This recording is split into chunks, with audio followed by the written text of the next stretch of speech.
What up, Salvador Briggman here. Welcome back to the Crowdfunding Demystified podcast. Wherever you are hailing in, whether you are at work, maybe you should be working, you're actually listening to the podcast here, or you're maybe on the way to work, you're commuting, you're doing exercises, you're cleaning your room, whatever it is you're trying to do. I hope that wherever it is you are in the world, that this podcast is beneficial for you. I hope that if you're trying to do a campaign, whether it's a Kickstarter campaign, Indiegogo campaign, crowdfunding campaign, you're trying to actually become noteworthy with your product. You're trying to get attention. You're trying to maybe test it out, see if there's demand for it, get some funding, grow a business, whatever you're trying to do, even start a movement. I think that you're going to take a ton out of today's podcast episode. And that's what I try to do, obviously, with this show, having started in 2015, bring on a wide-ranging sort of a collection of guests, people who are actually crushing it with their crowdfunding campaign, people that are hitting it big and sharing with you exactly what's happening behind the scenes, to really demystify for you, to pull back the curtain so you can see the little man behind there, right? The little man from Wizard of Oz. Like, you really want to see what's happening underneath the hood and understand how the engine works behind this thing. So that way you can really master it. So that way you can have the outcome that you want. So that way you can actually raise the funds that you want to have, right? And smash your goal when it comes to a campaign. So today's podcast is actually going to go kind of deep, I would say, when it comes to doing a hardware style product. So we have many different episodes out there, from tabletops to creative projects like films, publishing projects. We have many different ones when it comes to design products, games, comic books, etc. Today we're focusing on hardware, and we're actually going to bring on a creator who's attracted more than $330,000 for more than 1,500 backers. And you're going to discover on this episode some of the things that go into really not only making a product that is great, that's insane, that people want to own, buy, back, but also some of the marketing techniques that went into this campaign to get people to take action, to get people like almost just wanting to jump on their seats at the ability to actually own this thing. You're going to discover a lot when it comes to the marketing, when it comes to the actual creation of a product that people want to own, the way this creator actually thought about this in building their brand. You're going to discover that and more in today's episode. And for someone who's doing their first campaign, I think that this can be extremely motivational. And also the fact that you don't necessarily have to be based in the United States in order to have a huge campaign just like this. Today's creator is actually based in the UK. So you can do a campaign from anywhere. Doesn't matter what walk of life you are. As long as you're willing to check the boxes that I talk about on this podcast and other podcasts, you can actually hit it big and you can actually be successful with crowdfunding. Now, before we get into today's episode, I do have a couple of resources out there for beginners, people that are looking to launch a campaign. One resource that I think is very useful that I don't talk about very much is actually my weekly newsletter. So my weekly newsletter, I send out killer crowdfunding tips literally every single week. The stuff that I'm discovering that's on the cutting edge when it comes to tools, resources, strategies, news, things you should be aware of, things that I'm paying attention to that are on my radar that I'm just trying to share with you and be like, dude, if you're trying to do a campaign, you want to pay attention to this. And I really try to keep it just like stringent or very focused, if you will, on things that are going to be useful for you, that are going to be practical for you. I don't want to waste too much of your time. This is something where if you really want those nuggets of gold delivered straight to your inbox, go and check out this link and you can hop on my newsletter, my Killer Crowdfunding Tips newsletter at crowdcrux.com/newsletter. That link is crowdcrux.com/newsletter, crowdcrux.com/newsletter. That link will take you there. I think this is a great place to get started.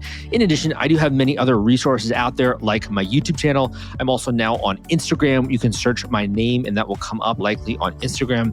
I'm putting out more videos there a little bit, just kind of warming things up. But in addition, I have, if you want to kind of learn more in a kind of like a step-by-step fashion, I got a free course that will walk you through how to do a Kickstarter campaign. And the link for that one is crowdcrux.com/Kickstarter. So if you really just want to kind of cut the sauce, you don't want to, be informed about all the news and all the kind of stuff that's happening and trends and new tools and that kind of stuff. You just really want to learn about Kickstarter, go to the link I'm about to mention at crowdcrux.com/Kickstarter, and you can hop on my free course.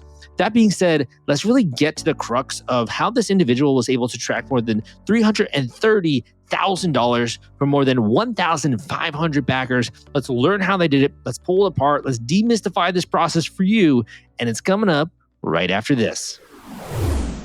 If you're worried about the fulfillment and shipping part of your Kickstarter campaign when it comes to getting out all those perks and rewards to your backers, rest assured, I've put together a complete Kickstarter fulfillment and shipping checklist for you, and it's free. This is sponsored by the folks at Fulfillrite, and they thought that you should have this checklist as part of your arsenal going into a crowdfunding campaign. If you want to get instant access to this checklist and it's free, you can go to fulfillright.com/checklist. Again, that is fulfillrite.com/checklist.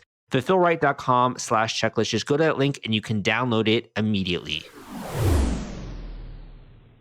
Hey guys, welcome back to the Crowdfunding Demystified podcast. Today we are privileged enough to have a creator who has attracted more than 1,500 backers with their Kickstarter campaign, attracted more than £3,000. I'll let the creator tell you a little bit more about this. Joon, welcome to the podcast. Hi, thanks. Happy to be here. Definitely, man. So you got a really interesting product. Do you think we can kind of start by you just describing this a little bit for the listeners? Hi, everyone. My name is Joon. I'm one of the co-founders of Pentaform. So the product we made is our first product is called Abacus. It's an entire computer compressed into a keyboard. So the goal of the Abacus series is really to onboard the next 1 billion people into the digital economy by creating really accessible tools for everyone.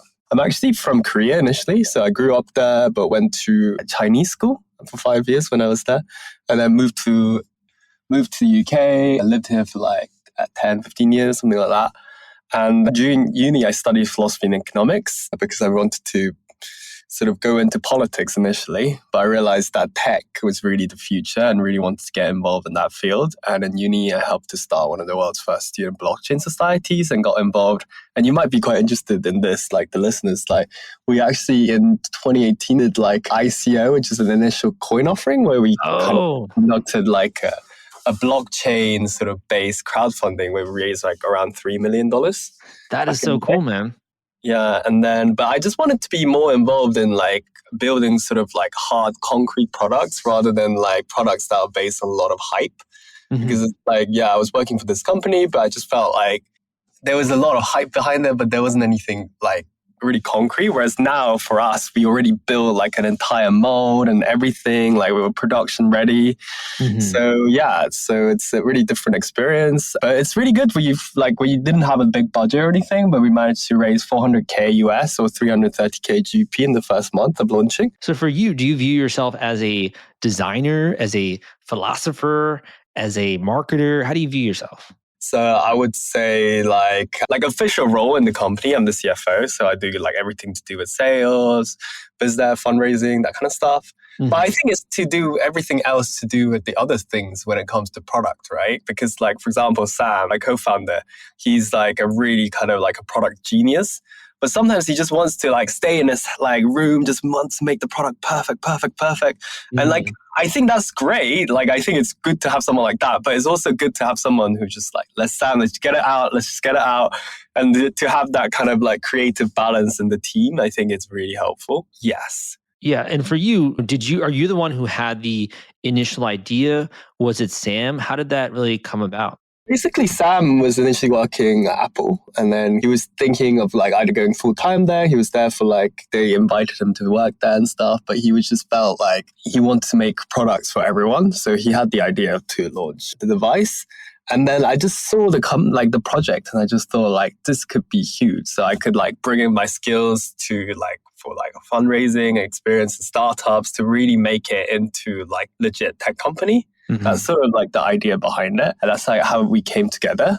And Sam initially had this idea from doing his university project, master's project, where he went to rural parts of Indonesia with the idea of extending the internet through a mesh network. But what he realized was like the internet connection was coming. That was like least of the problems when it came to the digital divide. What was really missing was the fact that people didn't have access to devices. Mm-hmm. And lots of people think like, why can't you just have a phone? But like as soon as you want to do anything in the knowledge economy or you want to do anything to do with work, like imagine doing Excel, coding, or like TV, like anything like that on the phone, it's just not going to work. Mm-hmm. And no one was really building like the right device for that like use case. Everyone was just coming like, there's a cheap laptop, let's just copy it and launch it. So, I mean, this is like the first product. So obviously like, it's not like we had like a massive budget and like, it's like fulfilling all our vision of like the other products that we want to make, but it's a fantastic start. It's like, I feel like people really like it. And for the price point, I think it's like really great. Yeah. What got you particularly excited about it? Is it the fact you can have it on your lap and you can really easily type into it? Is it how it interfaces? Like, what got you really excited about this? I mean, for me, like what really got me excited was like, first of all, the vision, like, and the mission behind it. But like, just from the product itself, it's just like the whole finish and how it's all put together. I think aesthetically it was really like good to look at. And also like, it was just quite like the fact that you could just use any like kind of monitor at home. So I would just link it up to my screen, like just like work. It's super portable. You can just drop it from like quite like several meters. It wouldn't break. And like you can just go traveling anywhere, just connect it to computer like TV and then just start working out of there. Because I think if you work from home, like green form factor is quite limiting.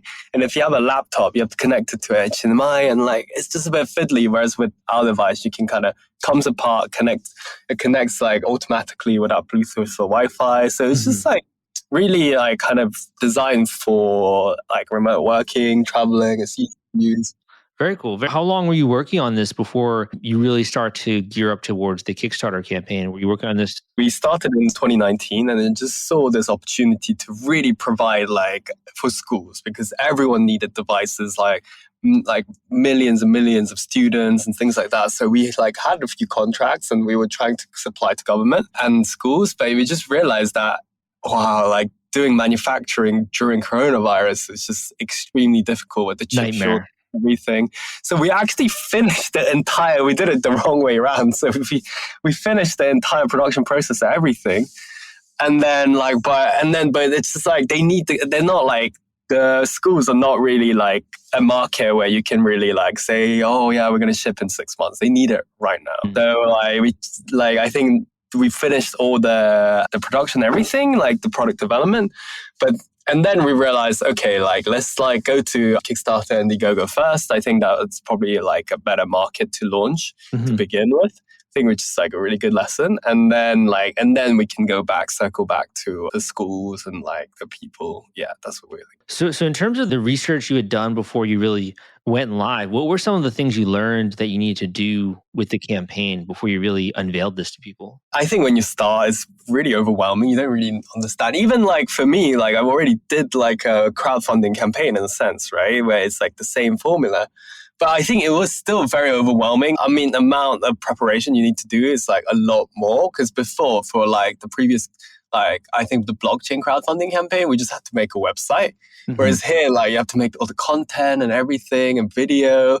And like to begin with, like, do you go with Kickstarter? Do you go to Indiegogo? Blah, blah, blah. I think there's like a lot of uncertainty around that. I think, what really helped was to try to find mentors and people who already ran the campaign before. I think that's a great start.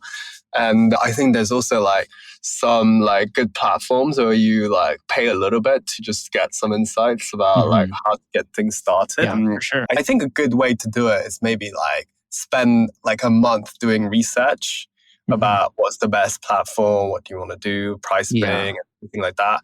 And then spend another like a month or two just doing like building an audience list, execution, and that kind of stuff, making video, all this kind of stuff, and then launching. Yeah, that's what I would recommend. Well, so you had done a lot of work, obviously, in terms of getting the product here. So it sounds like you built an audience, right? You also had tons of video and like GIFs and that kind of stuff. What did it feel like the night before you went live with this? Oh, I mean, like, I think a few weeks before, we were just fighting every day, staying up all night, like, because like, we just didn't have much money to actually run this thing. So I think that was like the most like frustrating things. Most people, they would just contract out like the video, they will get all the graphics to be made by someone else. Like, and then like if you do that, it's quite easy. But if you have to do everything internally, I think that's when you have to get very creative about like trying to make the video and everything like very high quality and the images, but still be able to do it on the cheap, right? So I think that's the tough bit. Yeah. So you guys were kind of fighting over what should really have priority, right? And that kind of stuff, it sounds like. I think it's just more like, it's quite stressful in a small team when you have to like push something out. late nights, the pizza and beer, man. Yeah. And Chinese food, right? So you had obviously done a ton of hard work. What did it feel like that night before? Was it anxiety? Was it worry? Just to give everyone sort of like context. So basically, I think for any kind of these kind of Kickstarter campaigns, like you generate like, I don't know, 70% of the customers going in. So you basically, the best way to like gauge intent to purchase and demand is like get them to pay a pre-order. So we did this thing where we kind of got people to buy a pre-order, but we just made it like unnecessarily complicated. So there was the $5, like the standard pre-order, and then there's the limited edition. First 100 people would pay $15, and then you can pay another $15 for getting a different edition. So there's 3 different ones. So we got like around 1,800 people who already purchased this. So we're hoping that like quite a few of them will convert, but it was quite confusing for them, the checkout process, because Kickstarter doesn't allow you to embed like a discount code or anything like that. So like, I think a lot of people were put off and confused in the first bit, but like, thankfully we managed to like kind of explain to them and help them understand what's going on. Yeah. So there was like a lot of stress because I think that we still had to do like the pricing, the email. Like I think there's still like moving bits that were a bit confusing. So I think we're stressed. But once the campaign started doing quite well, I think once we hit the 100K GBP mark, so like 120K US in the first 1 or 2 days, I think that's when we were like, oh, yeah, like we made a good like first step. Yeah, that's when you feel like you were at least off to the races, right? Yeah. So you're throwing out a lot of different stuff here. So just to kind of quickly recap. So it sounds like for you, the most important was really just validating that people wanted this thing, right? Yes. And that helped you out a tremendous amount. So you're going live, you're getting people coming in, you're having people support this. What did it feel like at that point in time? Because this had been just an idea in both of your heads at a certain point, and now it's like physically in reality, and people are taking action. What did it feel like at that point? I think we were really excited. Like I think like more than just like the numbers or anything like that. It's just like the amount of support and like messages that people sent us. Like some people like really, really excited. They were what kind of messages were you getting? They were like, we're so grateful you launched this project. Like, I'm going to give this to like my wife, like my partner's blind, would like love to use this. Or like people were just really, really excited by the product. They were like, oh, I just want to use it to watch visual novels. Like, it's just like all sorts of cases. And there's like thousands of people who are actually just messaging you saying how much they like it. So I think that's what kind of gave us confidence, because we had a conviction internally that it's going to work out. But I think it's one thing to think and then like another thing to kind of experience it. Why do you think that's so different and special? Because I feel like that happens a lot with crowdfunding. It doesn't usually happen as much with like traditional going into a store or like e-commerce. Is it because they were just following the story for a while, or why do you feel like they had that reaction to you? I think you would maybe not a store, but if you have a website, maybe you could have the same kind of engagement. But I think what's really good about Kickstarter or like Indiegogo, these platforms, is that it's very centered around building like a story behind the product. So you tell how you got started. So everyone gets very emotionally invested. And they're kind of like the early community of people who really support you and like are taking like sort of a blind shot in the dark, kind of like where they don't know what's going to happen. The product's going to come in a while. So I think it's like people who are the most committed. And we had some people who kind of put down a deposit, didn't realize it was Kickstarter and canceled it because they don't want to buy on Kickstarter. They want to buy it right away.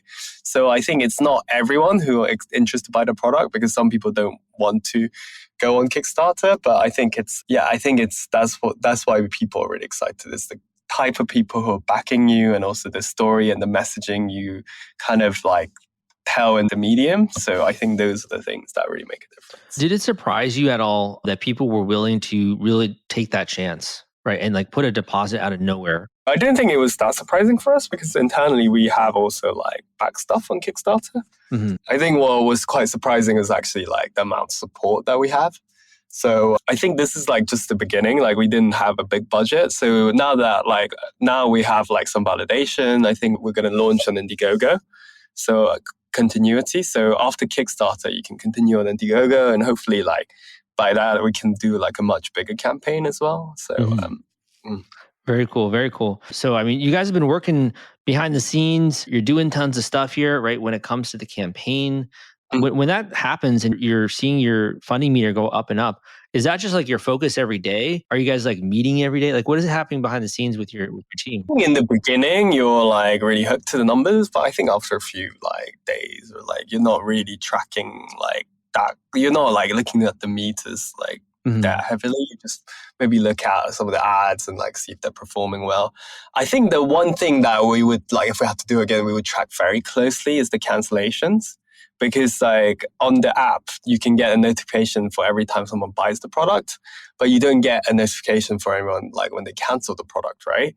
So we had this case where towards the end of the campaign, we had someone like spreading a lot of fake news about it's like unbelievable, like about the product. So we had like around like 20K in cancellation just from that one guy. And like he would just post and post and like so much time on his hands.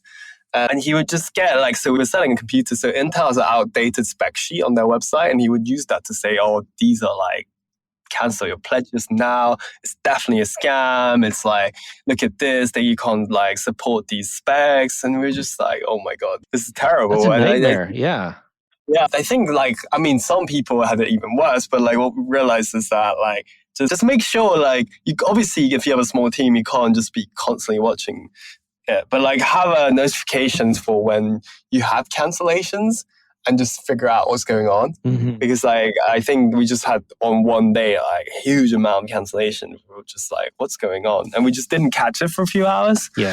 But I think we figured it out to like how to deal with that kind of stuff as well. Yeah, for sure. I mean, that obviously is something that can be quite traumatic, and also dealing with the brand kind of impact from that. And it's difficult for you to explain yourself as well. So I can see that being definitely difficult to deal with. But it sounds like you guys have handled it pretty well. Yeah, I think the most important thing is if you have some sort of like long responses, usually like the worst ones are the ones that they actually like really thought about how to like kind of take you down. So you like, I think the most important thing is like have a good response right away as soon as possible, because I think if you just leave it, it becomes fact. Whereas like if you kind of respond to it, it becomes a debate. And like after a while, people kind of realize the guy is just trolling and taking the piss. So Got it. I think it was fine. Yeah. One of the other things I saw that you did comes into a Discord community, which it looks like you created. Did you have any thoughts on Discord? Because I feel like that's not a very well discussed subject here. Oh, so I think our funnel initially when we started was like to get like traffic from like, we got like really good coverage from like TechCrunch to like Tom's Hardware, Hypebeast, all these kind of places, and also some ads. And like you combine that and you take them to the website and they subscribe to the mailing list, and then they would like subsequently be encouraged to go into the Discord server. And I think what's really great about Discord is like sort of it's instant messaging, and like everyone's on there, and like you can really form a community and like answer questions. And I think it's one of the most important channels, because like we're really building a community, and that helps to like not only they're the biggest advocate for your product, right? They're the people who you kind of trim down. So for example, we have 20,000 people on our main list, and we have like around 540 people on our Discord. So those are the 540, the most dedicated, the most keen people for your product. So you definitely want to engage them. You definitely want to get them to be really excited about your product. And I think it's like very important to get your Discord server. And I think it's something that we will maintain like across time. Awesome, man. Awesome, man. So we talked a lot about like success and those kinds of things. What's been the most rewarding part so far of doing this campaign? I think the most rewarding part is just, I think, working on the product and getting people who are really excited about your product. I think that was the most rewarding thing. And all your hard work kind of paying off, right? So, yeah. Yeah, I mean, at the end of the day, that's what the whole point is, right? Is to get this into other people's hands so they can try it out, they can use it, they can experience the benefits of getting a product in the wild. And it sounds like at the end of this campaign, you're going to have thousands of people, right? 1,500 people plus that will have this around the world. I mean, like, I think those are just the people who've kind of bought the product, but there's 20,000 people in our main list, and there's still other people who are really excited. So I think it's like been a big success.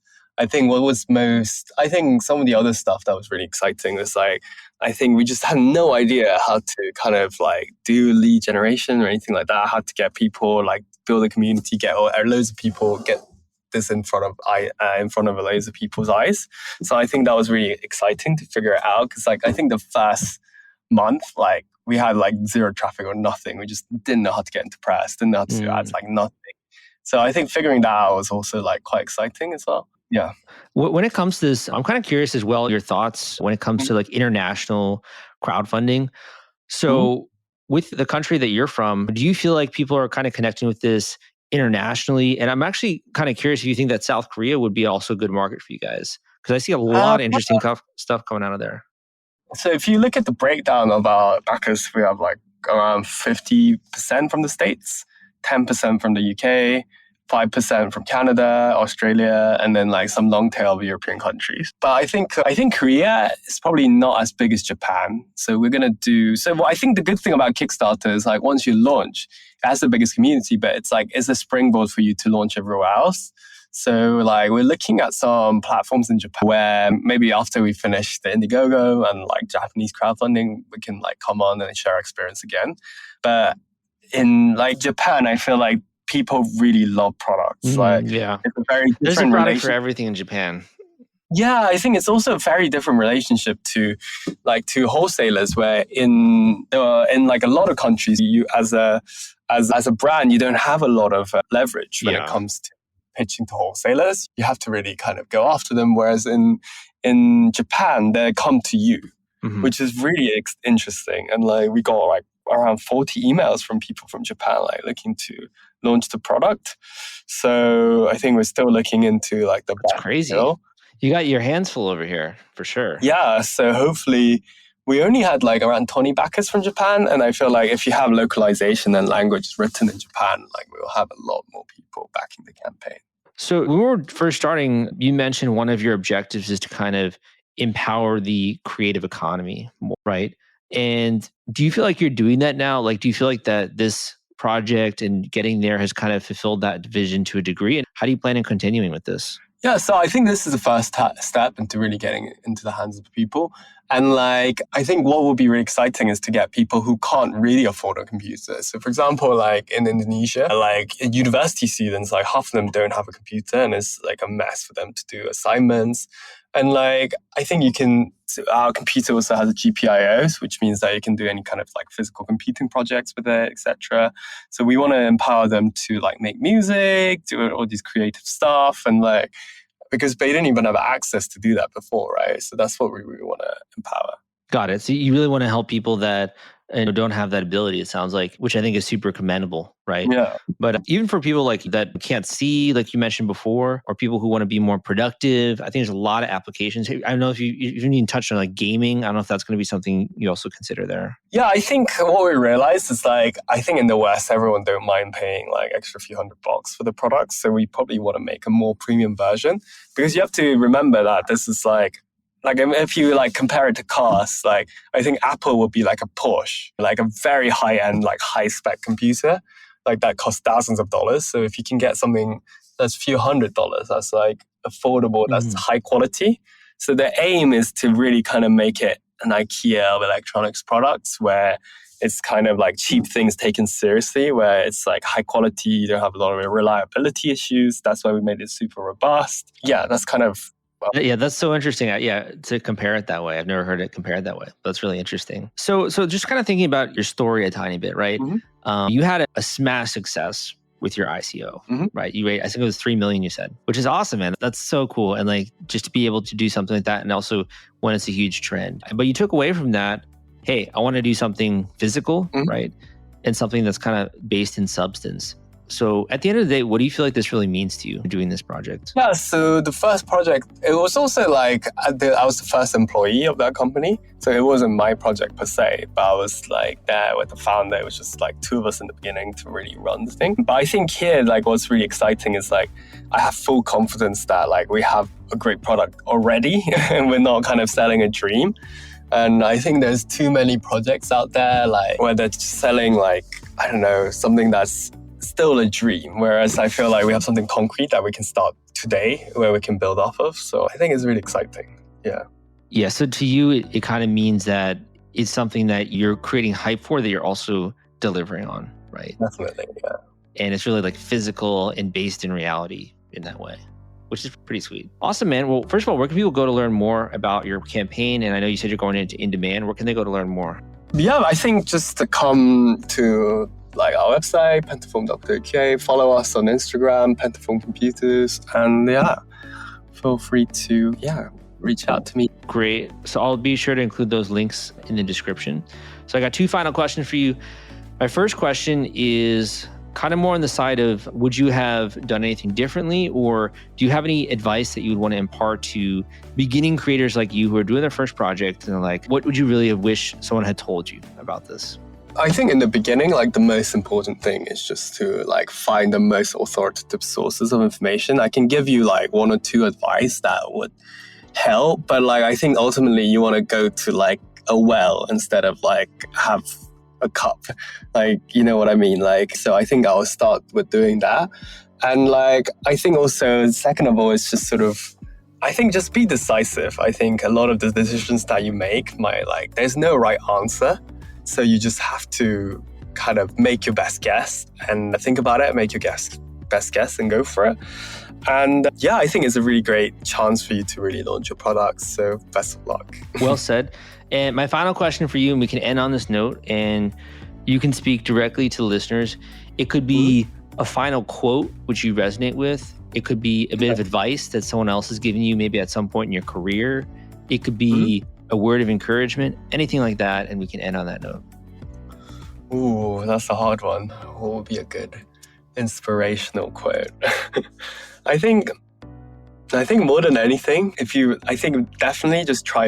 definitely try your best, whatever you do. And as long as you keep doing that, I feel like eventually you'll be surprised where you get to. Well said. Well said. Joon, thank you for coming on the show. Really appreciate it. And good luck as you move into your next phase of your campaign. Thank you very much, Salvador.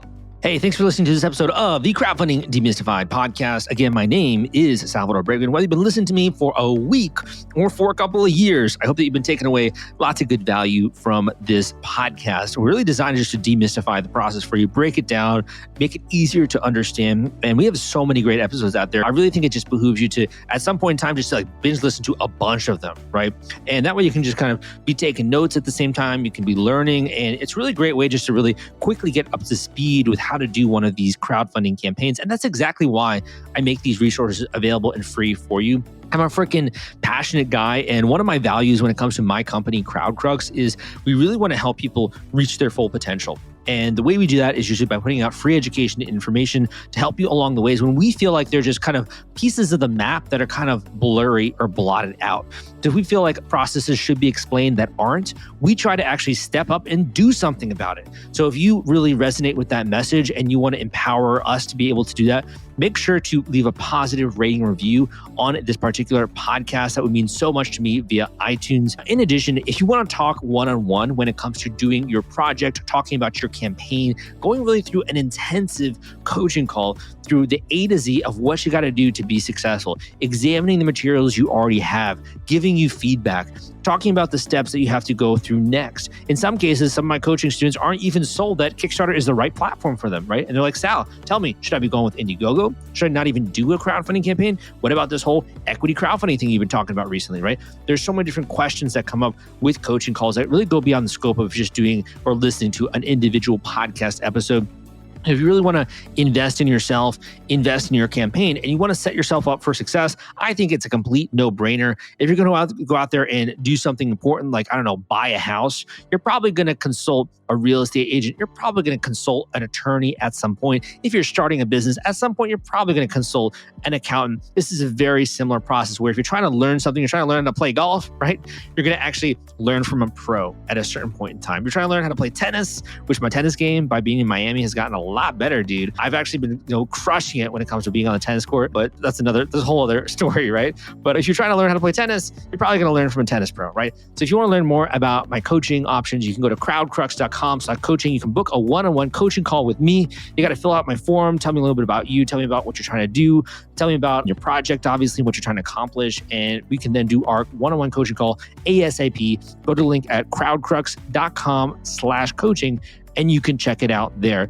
Wherever you're hailing in from, I do tell people all the time that I've tried to collect so many different success stories from many different walks of life, but also different areas. I was living in New York for a very long time in my life, for the last 6 or 7 years.